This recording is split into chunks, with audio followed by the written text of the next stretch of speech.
Baik, Assalamualaikum warahmatullahi wabarakatuh. Shalom, salam sejahtera untuk kita semua. Apa kabar anak-anakku sekalian?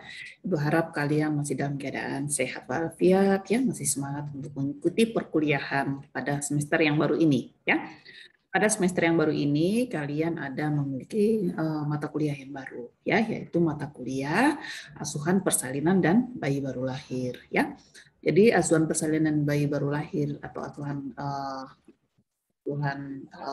ini ya, ini adalah merupakan mata kuliah yang wajib Anda untuk mengikuti dengan baik ya. Mengapa?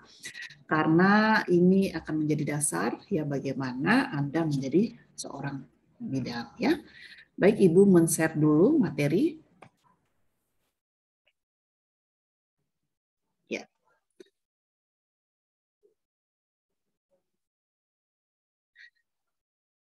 Karena untuk mata kuliah ini ya kebetulan Ibu sebagai penanggung jawab ya, sebagai penanggung jawab mata kuliah, pengunjung mata kuliah. Jadi untuk itu Ibu akan melakukan kontrak perkuliahan ya. Kontrak perkuliahan dulu. Kenapa kontrak perkuliahan ini penting? Karena dengan kontrak perkuliahan Anda dapat mengetahui atau Anda dapat tahu seperti apa sih nanti proses pembelajarannya ya, kemudian bagaimana sih penilaian yang akan dilakukan dan sebagainya ya. Nah, untuk topik kita sendiri ya, untuk topik yang akan Ibu bawakan pada pertemuan, jadi nanti mata kuliah ini ya akan dibawakan oleh satu tim ya. Tim ini terdiri dari Ibu Rizky Kamala, ada Ibu Nora, ada Ibu Harlina ya, dan Ibu sendiri. Jadi satu tim itu ada 4 orang. Masing-masing dosen itu masuk pada satu minggu ya, kecuali kalau Ibu ada masuk di 2 minggu, minggu pertama dan minggu terakhir ya. Nah, untuk minggu pertama ini ya ada beberapa topik pembelajaran yang akan Ibu sampaikan. Pertama yaitu tentang kontrak waktu perkuliahan ya. Kemudian ada nanti Ibu akan menjelaskan tentang konsep dasar persalinan, konsep dasar bayi baru lahir, anatomi organ reproduksi wanita dan teknik persalinan dan perawatan bayi baru lahir berdasarkan atau melihat atau sesuai dengan kebudayaan masyarakat Papua. Kenapa hal ini Ibu masukkan? Karena sesuai dengan visi misi daripada program studi kita, yaitu tentang kearifan lokal masyarakat, ya, masyarakat khususnya masyarakat Papua. Ya. Namun untuk saat ini Ibu masih menjelaskan tentang konsep dasar persalinan, ya. Nanti di esok hari Ibu akan menjelaskan tentang konsep dasar bayi baru lahir.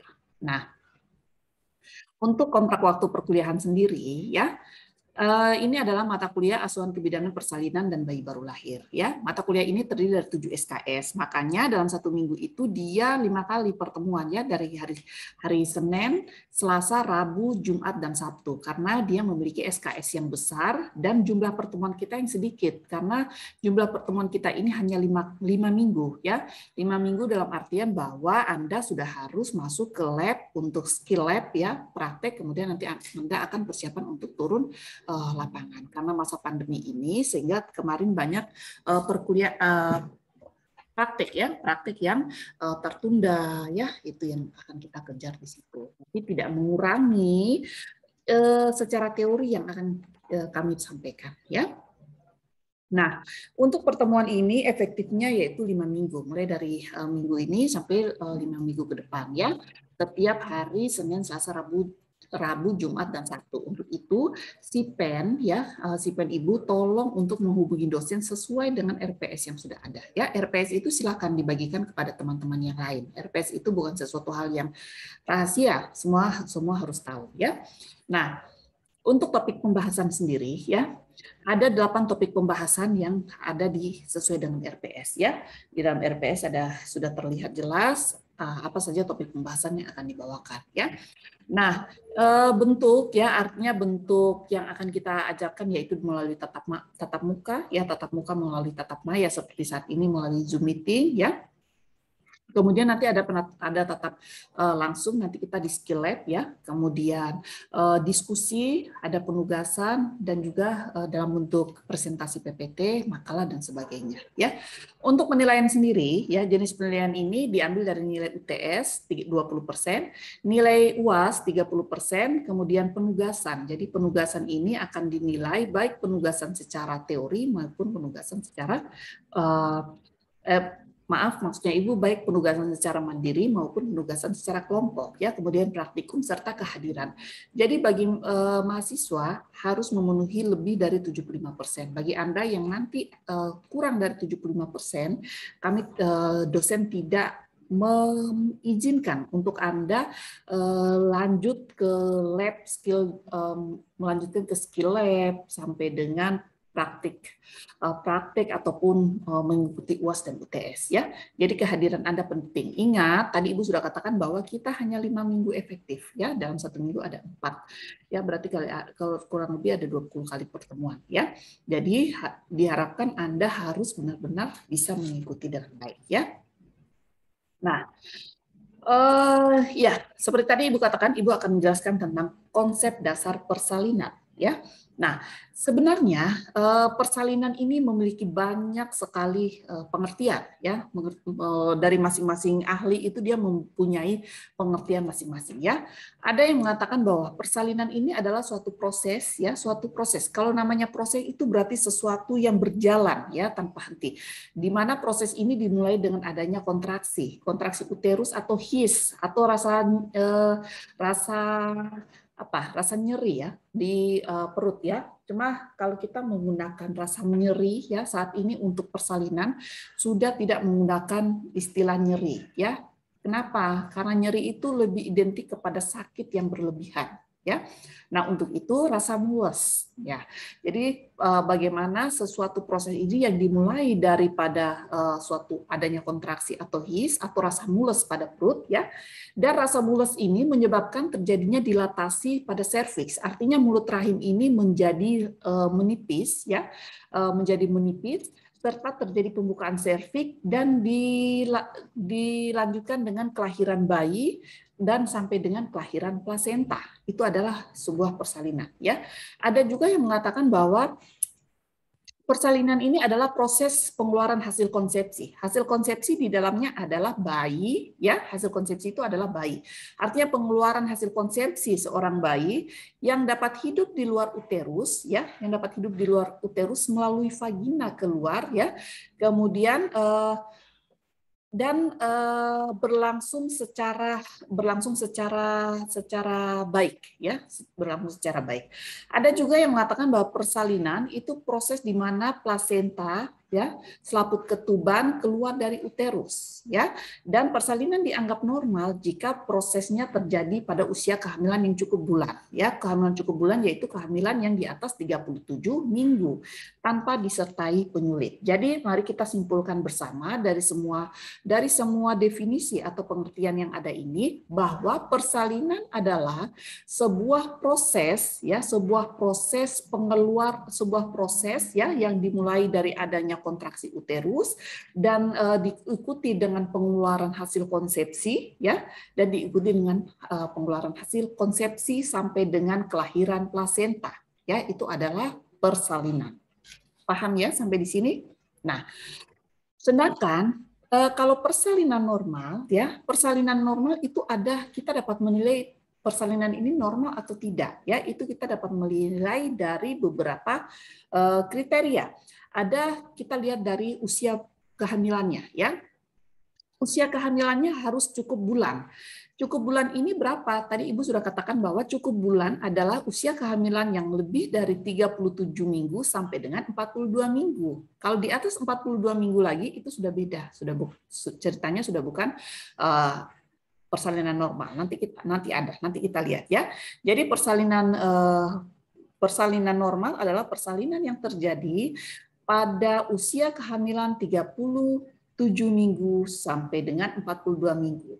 Kalau dilihat dari presentasi itu adalah sesuatu yang berada di bawah ya, sesuatu yang berada di bawah vagina atau di bawah di bawah serviks ya.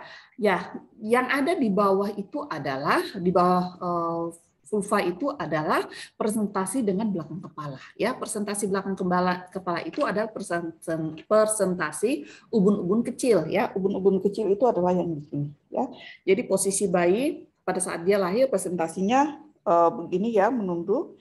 Kemudian belakang kepalanya yang berada di depan jalan lahir ya. Kemudian waktu persalinan ini berlangsung kurang lebih sampai 8 jam. Walaupun nanti kita lihat bahwa ada perbedaan antara persalinan primi ya, persalinan yang baru pertama kali oleh seorang ibu dan persalinan yang sudah lebih dari 1 kali ya, itu ada perbedaannya. Misalnya kalau primi berapa jam, multi berapa jam ya. Namun yang jelas bahwa waktunya berlangsung kurang lebih 8 jam. Nah, keadaan pada saat persalinan ini juga keadaannya berjalan dengan baik ya, dan tidak menimbulkan komplikasi baik kepada ibu maupun kepada janin ya. Jadi dapat kita simpulkan bahwa persalinan normal adalah persalinan yang lahir cukup bulan 37 sampai 42 minggu ya, dengan presentasi belakang kepala, waktunya berlangsung kurang lebih 18 jam dan tidak menimbulkan komplikasi pada ibu maupun janin. Paham? Oke, sekarang kita lihat macam-macam persalinan. Ibu harap ini adalah pengantar, ini adalah konsep persalinan. Anda pahami dulu ini secara baik supaya nanti materi-materi yang lain masuk Anda sudah paham dengan baik ya. Jangan sampai ini Anda tidak pahami, akhirnya nanti masuk di kala-kala dan sebagainya Anda malah bingung ya. Nah, macam-macam persalinan. Jadi persalinan ini ada 3 macam. Ada persalinan spontan, ada persalinan buatan, dan persalinan anjuran. Apa itu persalinan spontan? Persalinan spontan ini adalah persalinan yang berlangsung menggunakan kekuatan ibu sendiri melalui jalan lahir, ya, melalui jalan lahir. Persalinan spontan adalah persalinan yang berlangsung dengan menggunakan kekuatan ibu. Artinya, pada saat ada his, ibu akan dipimpin untuk mengejan, ya. Ayo ibu mengejan, tarik nafas dari hidung, ditahan ditahan, kemudian berikan tekanan ke bawah, ya, ke bawah perut, ya, gitu. Itu adalah dia melahirkan, dia menggunakan kekuatannya sendiri. Itu adalah spontan. Kalau persalinan buatan, ya, persalinan buatan ini adalah persalinan yang dibantu dengan tenaga dari luar, ya, dari luar. Misalnya apa persalinan buatan? Misalnya menggunakan ekstraksi forceps, ya, forceps menggunakan alat, ya, menggunakan alat untuk dibantu melahirkan bayi, ya. Kemudian atau menggunakan teknik dengan SC, operasi sesaria, ya. Artinya ini kita dibantu untuk melahirkan. Jadi persalinan buatan adalah persalinan yang dibantu dari luar. Dari luar ini bisa menggunakan alat atau menggunakan teknik. Salah satunya yaitu teknik persalinan seksio sesaria dengan pembedahan, ya. Kemudian persalinan anjuran. Kalau persalinan anjuran sendiri, ya, yaitu persalinan ini awalnya tuh menggunakan kekuatan ibu, ya. Persalinan ini dari kala 1, kala 2,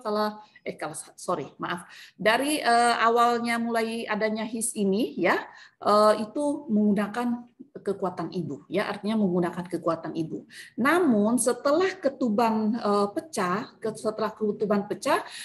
kepalanya tidak maju-maju, akhirnya perlu diberikan rangsangan, ya, makanya diberikan misalnya oksitosin atau pitoksin, ya, atau prostaglandin yang lainnya, ya.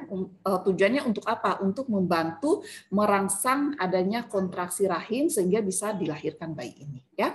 Nah, ini adalah persalinan dengan anjuran. Oke. Nah, berikutnya adalah persalinan berdasarkan umur kehamilan. Jadi persalinan ini juga kita bisa membedakan dari umur kehamilannya, ya. Nah, untuk umur kehamilan ada dibedakan menjadi 5. Ada yang disebut dengan persalinan abortus, persalinan imaturus, persalinan prematurus, persalinan partus maturus atau aterem, dan persalinan postmatur, ya, postmatur atau postmaturus atau serotinus, ya. Sebenarnya ini banyak sekali istilah-istilah, ya, istilah-istilah, namun secara garis besar seperti yang Ibu sampaikan ini, ya. Apa itu abortus? Tadi Ibu sudah katakan bahwa ini adalah pembagian atau klasifikasi persalinan berdasarkan umur kehamilan ya. Kalau abortus yaitu pengeluaran, tadi kita sudah sepakat ya bahwa persalinan itu adalah pengeluaran hasil konsepsi ya. Jadi abortus ini adalah pengeluaran hasil konsepsi sebelum usia kehamilan 22 minggu ya. Sebelum usia kehamilan 22 minggu itu sudah terjadi kelahiran bayinya ya, atau berat badan bayinya ini kurang dari 500 gram. Nah, itu disebut dengan abortus. Nah, kalau imaturus ya, imaturus itu pengeluaran hasil konsepsi ini di antara umur 22 minggu sampai 28 minggu ya. Itu dilihat dari 28 minggu sampai 22 minggu, maaf, sampai dengan 28 minggu. Ini juga bisa dilihat dari berat badan daripada berat badan janin ya, yaitu antara 500 sampai dengan 999 gram. Artinya belum sampai 1 kilo ya. Nah, partus prematurus ini yang biasa sering lebih Anda bisa sering mendengar abortus prematurus, kalau imaturus jarang ya, Anda jarang mendengar itu ya. Namun Anda harus tahu bagaimana kita mengklasifikasikannya. Jadi kalau partus prematurus itu pengeluaran buah kehamilan atau pengeluaran hasil konsepsi ini antara umur 28 minggu sampai dengan 37 minggu ya, sampai dengan 37 minggu. Atau bayi berat badan lahirnya ini antara 1000 gram sampai 2499 gram. Ya, nah kalau partus maturus atau aterem yang sering kita sebut aterem ya, aterem ini artinya dia sudah matang ya, yaitu pengeluaran buah kehamilan antara 37 minggu sampai dengan 42 minggu ya. Nah, ini kan yang tadi sudah dikatakan bahwa ini adalah masuk dalam kriteria persalinan normal ya, dilihat dari bulannya. Artinya bulannya dia pas untuk dilahirkan bayinya antara 37 minggu sampai 42 minggu, atau dengan berat badan lahir bayinya 2.500 gram atau lebih ya. Nah, kalau partus postmaturus atau serotinus itu biasa kita lebih kenalnya dengan lewat bulan. Nah, lewat bulan ini adalah pengeluaran hasil konsepsi yang berada di atas 42 minggu ya. Maaf, ini Ibu salah ini ya. Jadi kalau untuk postmaturus itu adalah pengeluaran hasil konsepsi yang lebih dari 42 minggu. Jadi kenapa kalau lebih dari 42 minggu ini harus dilahirkan ya? Ya, kalau lebih dari 42 minggu ini harus dilahirkan ya. Kenapa? Karena di situ plasenta sudah tua ya. Dimana kalau plasenta itu semakin bertambahnya usia kehamilan, maka fungsinya akan berkurang ya. Kalau fungsinya berkurang, maka nanti dia akan susah untuk mensuplai nutrisi oksigen kepada bayi ya. Kalau dibiarkan saja di situ, artinya nanti bayinya kekurangan suplai makanan, suplai oksigen ya, suplai nutrisi, akhirnya bisa menyebabkan kematian kepada bayi ya. Nah, sebab-sebab mulainya persalinan ya. Ada beberapa teori, ini dikatakan bahwa ada beberapa teori yang menyebabkan munculnya atau mulainya sebuah persalinan. Ada namanya teori penurunan kadar progesteron, teori penurunan teori oksitosin, teori keregangan otot, teori pengaruh janin, dan teori prostaglandin. Ya, nah teori penurunan kadar progesteron pada saat usia kehamilan sudah mulai bertambah ya, artinya usia kehamilan sudah mulai menua ya, hormon progesteron ini akan menurun ya, hormon progesteron ini akan menurun. Di mana sebenarnya hormon progesteron ini sifatnya yaitu menimbulkan relaksasi pada otot-otot rahim ya. Dengan kadar hormon progesteron yang menurun ini, maka rahim secara otomatis rahim ini dia lebih sensitif terhadap oksitosin. Kenapa? Karena pada saat usia kehamilan sudah bertambah, hormon progesteron akan menurun dan hormon oksitosin ini dia akan meningkat ya. Hormon oksitosin akan meningkat dan hormon progesteron ini akan menurun. Nah, dengan berkurangnya hormon progesteron ini, maka rahim ini dia akan sensitif dengan hormon oksitosin. Yang tadi ada hormon oksitosin, akibatnya apa? Rahim ini dia akan sensitif. Akhirnya dia akan menimbulkan mulainya muncul his, kontraksi ya. Karena kita tahu bahwa tadi persalinan itu adalah proses yang dimulai daripada his atau kontraksi. Nah, Jadi kalau pada sudah mulai ada his, ada kontraksi, berarti itu sudah tanda-tanda nih bahwa sudah mulai adanya persalinan. Ya. Nah, untuk teori oksitosin, ya teori oksitosin ini. Nah, oksitosin ini sendiri dikeluarkan oleh kelenjar hipofisis pas posterior, ya. Di akhir kehamilan, di akhir kehamilan tadi Ibu bilang bahwa hormon progesteron akan menurun, ya. Hormon progesteron perlahan-lahan akan menurun sehingga hormon oksitosin ini akan bertambah dan meningkatkan aktivasi otot-otot rahim sehingga memicu terjadinya kontraksi, ya. Kemudian keregangan otot. Jadi rahim itu mempunyai kemampuan untuk meregang, ya, meregang tapi dengan batas waktu tertentu. Artinya apa? Bukan karena hamil jadi bisa besar sebesar-besarnya perut, tidak. Tapi masing-masing orang itu mempunyai keregangan sampai batas maksimal, gitu ya. Kalau batasnya sudah sampai di batas itu, ya, sudah sampai di batas itu, maka secara otomatis rahim ini akan melakukan kontraksi, ya, dia akan melakukan kontraksi untuk mengeluarkan isi daripada yang ada di perutnya. Ini juga terjadi misalnya kita makan, ya, kita makan kemudian makan banyak, lambung kita kan melar itu, ya, melar tapi melarnya itu ada batas tertentu. Melar sampai batas tertentu kan kita kenyang, akhirnya kita ingin muntah, ya, sama sebenarnya teorinya dengan keregangan otot ini, ya. Nah, kemudian pengaruh janin, ya. Nah, pengaruh janin ini akibat karena hipofisis dan kelenjar supranatural pada janin, ya. Yang hal ini memegang peran penting dalam kehamilan, ya. Nah, untuk teori prostaglandin, ya. Prostaglandin sendiri ini dia pada usia kehamilan 15 minggu, ya, dia akan dikeluarkan oleh DCI2, ya. Sehingga peningkatan dari prostaglandin ini dia memicu terjadinya persalinan, ya. Prostaglandin ini dia berada di air ketuban maupun di darah perifer pada ibu hamil, ya. Dengan adanya prostaglandin ini dia menyebabkan terjadinya kontraksi sehingga menyebabkan terjadinya awal mula persalinan, ya. Nah, supaya kita bisa tahu bahwa ini persalinannya sudah dekat atau belum, ada beberapa tanda, ya. Tanda-tanda ini yaitu lightening, ya, polikasuri, ya, false labor, ya, perubahan serviks, energi sport, ya, dan gastrointestinal, ya. Apa itu? Ya, jadi kalau lightening ini di mana pada saat sudah mau dekat nih persalinan, itu ibunya dia merasa bahwa perut bagian atasnya ini sudah mulai longgar, ya. Ibu hamil kalau dia dengan pertambahan usia kehamilan, ya, rahim semakin membesar, maka dia akan menekan diafragma, ya, menekan diafragma atau bagian dada ibu sehingga ini menyebabkan biasanya ibu sesak, ya.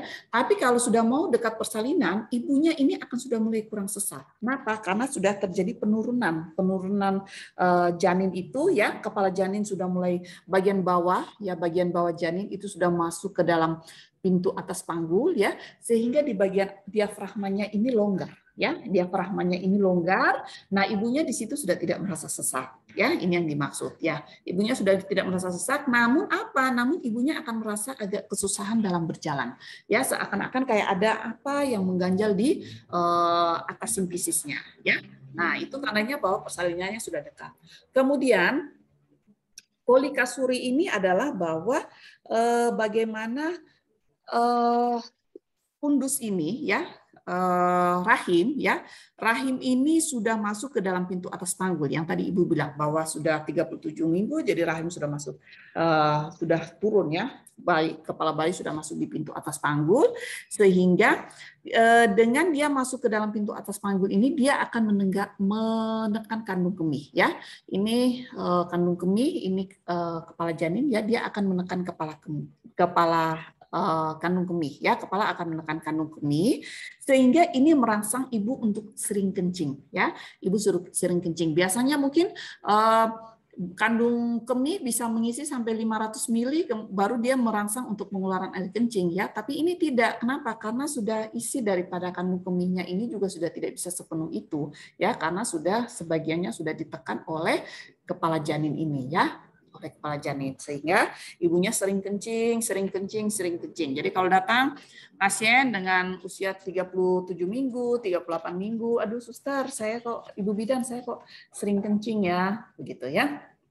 Nah, itu dijelaskan seperti itu bahwa iya Bu, karena kepala janin sudah masuk ya ke dalam pintu atas panggul ya, sehingga dia menekan kandung kemih di situ ya, sehingga itu yang menyebabkan ibu sering kencing ya. Kemudian fals labor ini artinya ya ada terjadi kontraksi Braxton Hicks ya, ada terjadi kontraksi-kontraksi yang bersifat palsu ya, His palsu gitu ya. His palsu ini apa? Biasanya ibunya merasa nyeri ya, nyeri di perut bagian bawah, di atas simfisis ya, di atas simfisis ibu akan merasa nyeri, kemudian tapi nyerinya ini tidak teratur ya, berbeda dengan pada saat persalinan yang sesungguhnya ya. Kalau ini yang menandakan bahwa sudah mulai dekat itu ada nyeri, tapi nyerinya tidak teratur. Tidak teratur apa? Kalau sebentar mulas, tapi nanti kalau ibunya bawa tidur sudah tidak mulas ya, sudah hilang. Nah, kemudian lamanya his ini pendek, dia lebih pendek. Dan dengan bertambahnya waktu dia tidak akan panjang ya, berbeda dengan his pada saat memang benar mau bersalin ya, itu hisnya akan semakin lama semakin kencang, semakin teratur, semakin panjang durasinya ya. Tapi kalau pada his ini tidak seperti itu ya. Justru kalau hisnya itu lebih pendek, kemudian tidak bertambah kuat ya, dan bila diajak aktivitas atau diajak tidur dan sebagainya dia akan berkurang, akan hilang ya. Kemudian tidak ada pengaruh dari pendataran serviks. Artinya bahwa pada saat terjadi his atau kontraksi itu serviks itu tidak mengalami pendataran atau pembukaan ya. Itu yang terjadi. Kemudian terjadinya perubahan serviks ya. Pada akhir bulan ke-8 ya, misalnya sudah 8 bulan ya, 9 bulan, ini serviks akan yang tadinya tertutup, panjang dan kurang lunak ya, dia akan berubah menjadi lembut ya. Serviks itu adalah mulut rahim ya. Jadi rahim kemudian ada mulutnya. Nanti kita akan belajar bagaimana Anda menggambar anatomi reproduksi ya, anatomi reproduksi, sehingga Anda bisa tahu oh ini yang dikatakan Ibu Vera bahwa ini adalah serviks ya. Nah, serviks ini nanti dia akan menjadi lebih lembut ya. Kemudian dia akan terjadi pembukaan dan penipisan ya. Yang awalnya dia panjang, tertutup, kurang lunak ya. Pada bulan-bulan ke-8 itu dia akan terjadi perubahan ya. Perubahannya itu dia terjadi penipisan dan sebagainya ya. Kalau untuk multipara, sebenarnya kalau pada multipara pada saat itu kita bisa melihat bahwa oh ternyata ada sudah terlihat serviks yang mulai mendatar dan sedikit terbuka ya. Nah, kemudian energi support. Energi support ini artinya bahwa biasanya pada ibu yang mau bersalin 24 sampai 28 jam sebelum persalinan sesungguhnya, ibu ini akan merasa bahwa dia mempunyai energi yang bagus ya. Saya kok semakin kuat ya, tenaga saya semakin bagus ya. Jadi dia bisa menggunakan energi itu untuk misalnya bekerja rumah tangga, menyapu, mengepel, memasak ya, mencuci dan sebagainya. Karena apa? Karena dia merasa tiba-tiba ada kekuatan, ada energi ya. Itu. Kemudian gastrointestinal upset ya. Ini apa? Bisa jadi masing-masing ibu berbeda-beda. Bahkan mungkin ada yang tidak mengalami ini ya. Misalnya ibunya merasa diare ya, ada diare, kemudian ada buang air besar keras, konstipasi, ada mual, muntah ya. Kenapa seperti ini? Ini akibat dari perubahan hormon pada sistem pencernaan ya. Permainan hormon di sini pada sistem pencernaan menyebabkan ibu bisa diare, bisa juga konstipasi, bisa juga mual, muntah ya di situ. Oke, sampai di sini paham? Jadi apa yang Ibu jelaskan ini, jikalau Anda tidak paham nanti silahkan Anda bertanya ya. Nah, untuk tanda pasti persalinan ya. Tanda pasti persalinan itu ada 3.